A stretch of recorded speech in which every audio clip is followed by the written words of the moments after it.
더불어민주당이 윤호중 비상대책위원회 최저로 전환을 했습니다. 하지만 한편에선 이재명 조기 등판론이 불거지고 있는데요.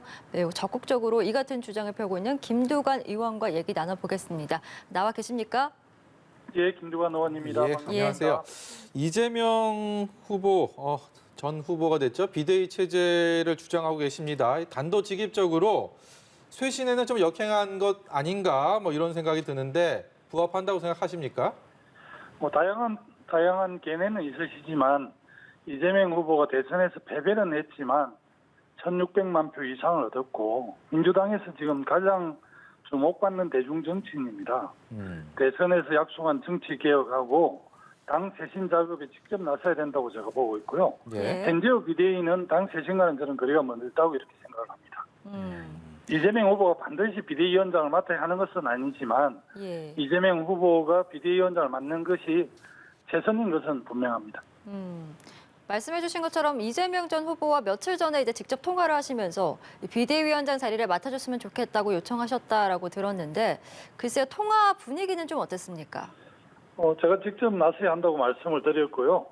이재명 상임 고문께서는 듣고만 계셨습니다. 어찌되었건 회장인데 먼저 나서겠다는 말을 할 수가 있겠습니까? 저는 당에서 좀 추대를 해서 모시는 게 도리라고 그렇게 생각을 합니다. 예. 예, 그런데 이재명 전 후보 입장에서는 이제 좀 숨도 좀 고르고 몸도 마음도 좀 수술을 시간이 좀 필요하지 않겠습니까? 그래서 선뜻 이런 제안이나 이런 의견들을 수용하기가 쉽지 않을 거다 이런 의견들이 좀 지배적인 것 같은데요. 예, 저도 도지사 경선에서 2번이나 패하고 나니까요.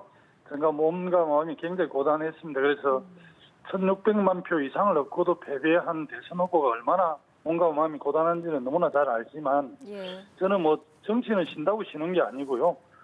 대중과 호흡할 때 또 살아있는 것이고 또 대중이 필요할 때는 나서야 될 업무도 있거든요. 예. 근데 이재명 고문을 두고 좀 쉬어야 한다 이렇게 말씀하는 분도 계신데 사실상 속내는 회장이 어디에 나서느냐 이런 것 아니겠습니까? 네. 저는 윤호중 의원이야말로 이제 좀 쉬어야 될 사람이 아닌가 저는 그렇게 판단하고요. 우리 문재인 정부 5년 내내 당의 주요 당직을 안 맡은 게 없어요. 사실은 셀 수도 없는데요. 저는 오히려 지금 비대위원장을 맡은 분이 쉬는 게 맞는 게 아닌가 싶습니다. 예, 그렇다면 지금의 이 비대위로는 민주당의 위기 극복 힘들다 이렇게 좀 평가하시는 겁니까? 그렇습니다.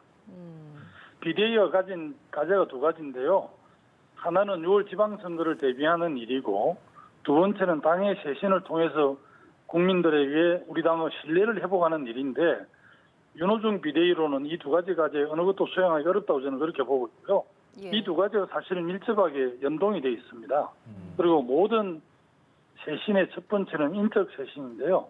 어쨌든 윤호중 위원이 비대위원장을 직접 맡고 비대위원까지 섭외하고 이렇게 하면서 모양이 좀 구기였고요. 기득권을 놓을 생각이 없기 때문에 예. 어떻게 핵심을 할 수 있겠습니까? 근데 이미 윤호중 비대위가 출범을 한 상황 아닙니까? 이제 공식적인 행보에 나선 상황이고 만약에 비대위를 꾸리기 이전이었다면 모를까 지금 상황에서 또 다른 시선으로는 좀 비대위 흔들기가 이렇게 비춰질 수도 있을 것이고요. 그것이 과연 소기의 성과, 목표를 달성하는 데 얼마나 도움이 될까라는 의구심을 자아낼 수도 분명히 있을 것 같은데요. 네, 일부 의원들께서는 그런 우려를 전하는 바도 있지만요. 특히 현재 현장에서 당원들은 굉장히 요구가 셉니다. 사실은 2만 명 이상이 서명을 했는데 예. 3,500명이 사실은 6월 선거에 출마 당사자들이거든요. 예. 이 사람들이 이제 현장에서 봤을 때 전혀 동의하지 않고 있고요. 예. 3월 25일에 새 원내대표를 뽑는데 아마 이제 내일인가 모레 지금 비대위 지도부하고 초선 의원들, 더민초 의원들하고 이렇게 모임이 있고 재선, 삼선 중진 모임이 이렇게 계속 있는데 아마 그런 모임 과정에서 우리 당의 중진이나 또 초선 의원들께서 강력하게 요구를 할 것으로 저는 그렇게 이해하고 있습니다. 예, 박지원 비대위원장과 관련해서는 좀 어떻게 생각을 하시는지도 궁금한데요.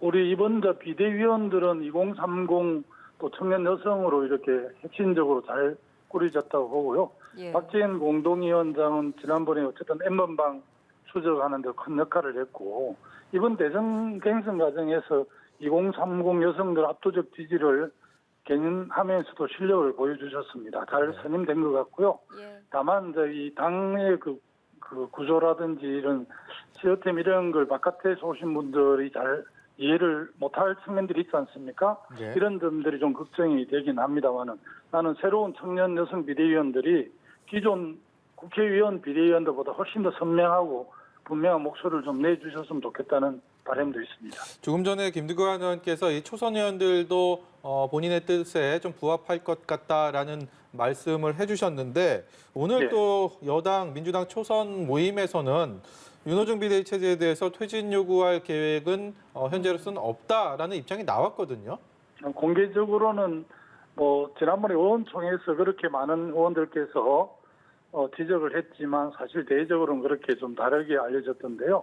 다만 이제 공식적으로 그렇게 이야기하지만 비공개 회의에서는 현장의 심각성, 6월 지방선거를 잘 치러야 된다는 이런 절박성 때문에 아마 현장의 목소리를 반영해서 의원들이 요구를 할 것으로 저는 그렇게 전망합니다. 예.